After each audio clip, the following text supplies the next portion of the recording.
Le gouvernement a donné le ton. Le conseil régional du Nzi, après le ministre de l'économie et des finances, office de la région, apporte compassion et soutien aux sinistrés victimes de l'inondation causée par la crue du fleuve Nzi. Ce sont des vivres, non-vivres et numéraires d'une valeur de 12 millions de francs CFA que Kofi Nguessan Lataye a offert à ces familles sinistrées, au nombre de 300. Elles sont de la ville de Dimbokro et des villages d'Asika Ziblekro et Asika Kwalesu. Les mots me manquent vraiment. Merci beaucoup. Merci beaucoup. Tout ce qu'il fait pour Dimbokro, en tout cas, on le remercie. Nous allons sensibiliser nos parents à exécuter les instructions qui seront données par le gouvernement par rapport à ces sinistres, afin qu'à l'avenir, nous n'ayons pas à soutenir des sinistres ici encore. Le préfet de la région du Nzi, préfet du département de Dimbokro, Koulibaly Haya, est chargé de superviser la distribution de ces dons aux sinistrés. La direction régionale de la famille de l'enfant et celle de la solidarité de la lutte contre la pauvreté sont chargées de leur répartition dans l'équité.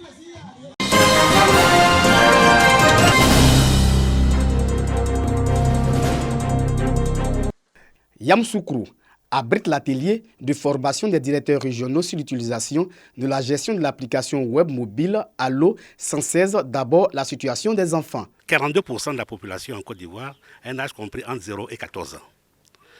Et dans cette tranche d'âge-là, au moins 60% de ces enfants de cette tranche d'âge-là ont été victimes de violences physiques pour ce qui est des enfants de sexe masculin, et environ 40% de jeunes filles ont été victimes de violences dans cette tranche d'âge-là comprise entre 0 et 14 ans. Donc c'est dire que la situation de la violence en Côte d'Ivoire, c'est une situation qui est assez préoccupante. L'ONG Renaissance Santé Bouaké se rapproche ainsi de ce noble combat. Beaucoup d'enfants sont maltraités, les droits sont violés, on trouve les enfants dans la rue, on trouve les enfants dans la prostitution, on trouve les enfants hors de l'école. Ça veut dire que leurs droits sont bafoués. Et c'est sûr que la communauté viole les droits des enfants. Le ministère de la Femme, de la Famille et de l'Enfant et ses partenaires offrent des outils innovants au public afin de disposer d'informations relatives aux droits et protection des enfants, de dénoncer et référer les cas de violation pour la prise en charge. Il y a deux, je vais dire, au niveau de cette application, il y a le front office qui est réservé à tout le monde. Tout le monde peut vraiment aller télécharger l'application et aller prendre des informations sur la protection de l'enfant, sur le droit de l'enfant. Au niveau du back-office, ça c'est les gestionnaires du cas. Si les populations dénoncent les cas, vous voyez que les travailleurs sociaux sont à même d'apporter la réponse qu'il faut au cas qui est dénoncé. Il s'agit pour les participants de maîtriser l'utilisation de cette application mobile afin d'avoir une meilleure coordination de la gestion des cas au niveau régional pour une prise en charge efficiente des enfants.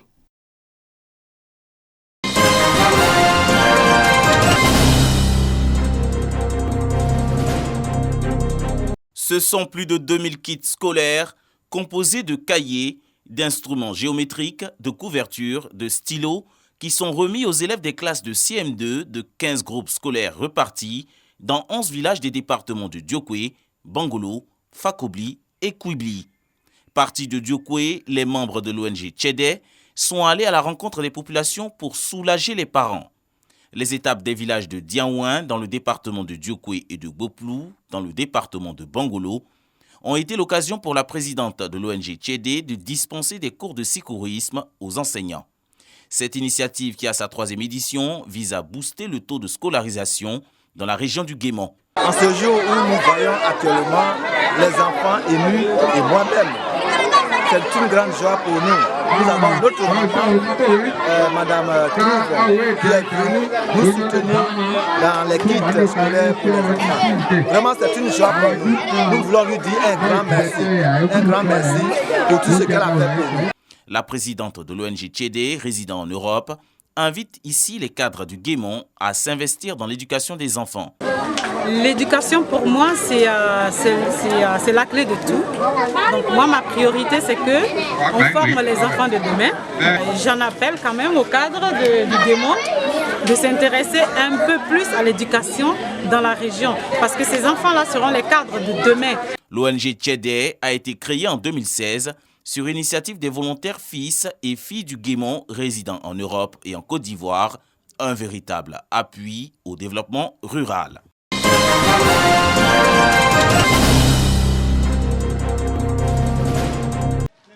Des élèves du lycée professionnel de Korogo en séance de montage d'un système hydraulique capable de faire remonter de l'eau à la surface, des techniques acquises grâce à leur abnégation dans les ateliers d'apprentissage dans ce lycée. Et justement, pour promouvoir le savoir-faire de ces apprenants, une journée porte ouverte est initiée.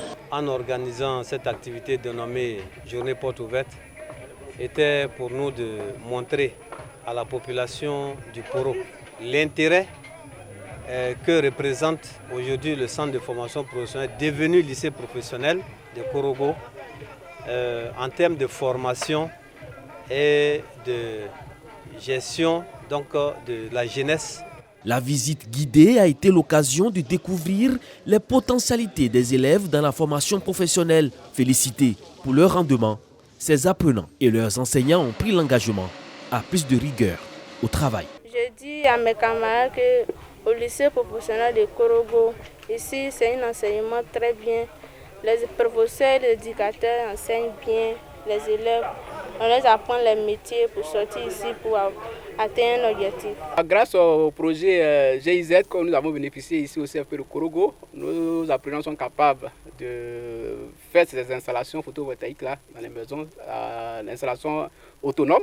Autonome, ça veut dire quoi? C'est qu'on va faire une installation à partir des batteries. Le soir, lorsqu'on n'a plus de soleil, on va toujours avoir de l'énergie électrique à partir des batteries. En marge de cette journée porte ouverte, ces élèves ont été sensibilisés sur les conséquences des congés anticipés.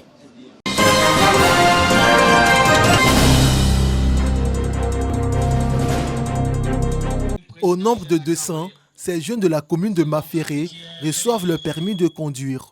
Un don estimé à hauteur de 16 millions de francs CFA de la part du président du conseil régional du Sud Komoué. Ces permis de conduire, reçus des mains du président du conseil régional de la zone, Dr Eugène Akawele, visent à faciliter leur autonomisation. C'est l'homme qui fait l'institution, c'est l'homme qui fait que son travail est bon. Il n'y a pas de bon travail en soi. Ça dépend de vous. Si vous savez être un bon chauffeur, vous serez grand. Les bénéficiaires, par la voix du maire de Maféré et du président de la jeunesse, ont exprimé leur gratitude aux donateurs. Aujourd'hui, avoir un permis de conduire, vraiment, c'est nous ouvrir plusieurs portes. Donc vraiment, nous allons utiliser ce permis-là pour non seulement s'occuper de nous, nos activités, mais aussi s'occuper de notre famille qui est à la maison qui nous attend. Nous demandons donc à la jeunesse de Maféré de bien utiliser ce permis parce que le président vient aujourd'hui encore de nous apprendre à pêcher que de nous apprendre à manger du poisson.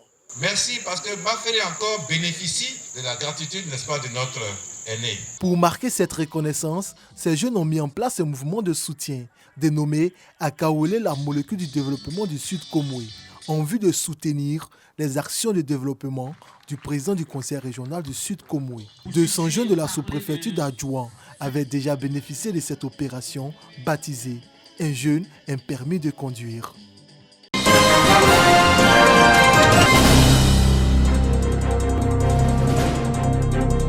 33 jeunes du Conseil national de la jeunesse, du Poro et du Tchologo, formés par l'Observatoire de la solidarité et de la cohésion sociale.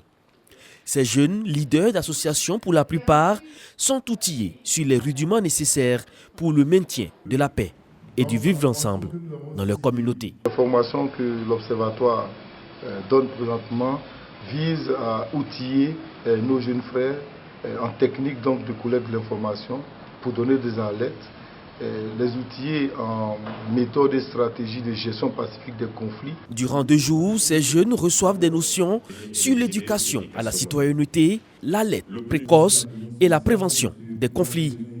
De retour dans leur région, ces jeunes seront désormais des ambassadeurs pour le maintien de la cohésion sociale. Cette formation qui a lieu aujourd'hui rentre dans le même cadre avec ce que nous sommes en train de vivre déjà.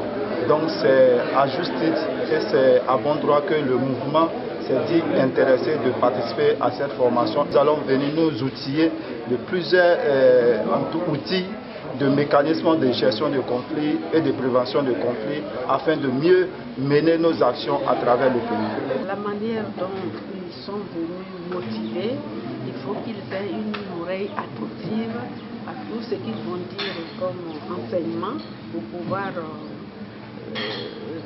relayer l'information à toute la jeunesse.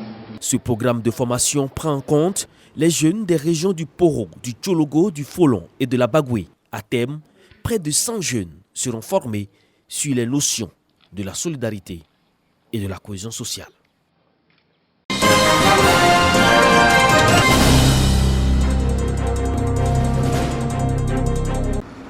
Le centre de santé urbain du quartier du Labougou de Gagnoa dispose désormais d'un préau.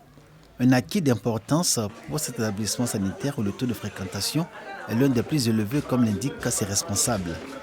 Ce préau est un don de la communauté du Corps du Christ, des fidèles membres de l'église Assemblée de Dieu, Temple Bethel, la référence de Babri, qui agissent au nom de Dieu, amour. L'ouvrage a une capacité de 50 places et doté d'une quinzaine de bancs mis à la disposition de la maternité. Les sages-femmes sont obligées de libérer d'autres femmes rapidement pour pouvoir avoir la place pour faire coucher les dames. C'était vraiment déplorable, sincèrement dit. Mais par la grâce de Dieu, maintenant il y a les sièges où on peut s'asseoir. Je suis content et fier pour l'œuvre que cette église vient de poser. Par là, ça s'inscrit dans la vision du gouvernement d'améliorer le bien-être de la population et inviter la population à fréquenter ce centre pour la vaccination des enfants de 0 à 11 mois et de façon globale pour les femmes enceintes et pour la vaccination contre la Covid. L'action de la communauté du Corps du Christ entre dans le cadre de la mission de l'Église des Assemblées de Dieu, la conversion des hommes par l'évangélisation. L'Église Temple Bethel, la référence de Babré, s'inscrit dans cette démarche à travers un concept qu'elle baptise l'évangélisation sans parole. Le préau que reçoit le centre de santé urbain de Dioulabougou en est une illustration. Une invitation silencieuse à tous ceux que va accueillir ce lieu couvert à accepter le Christ, à l'aimer et à lui ressembler. Dieu, par le Saint-Esprit, nous a poussés à faire cet acte-là pour aider, pour soulager nos mamans, pour les aider à être un peu à l'aise quand ils viennent au dispensaire et à la maternité. Un box de toilettes a été également installé au centre de santé urbain de Dioulabougou par la communauté du Corps du Christ, du Temple Bethel, la référence. Au lendemain de cette action, cette communauté a offert 50 kits scolaires à des élèves de Gagnoa issus de familles modestes.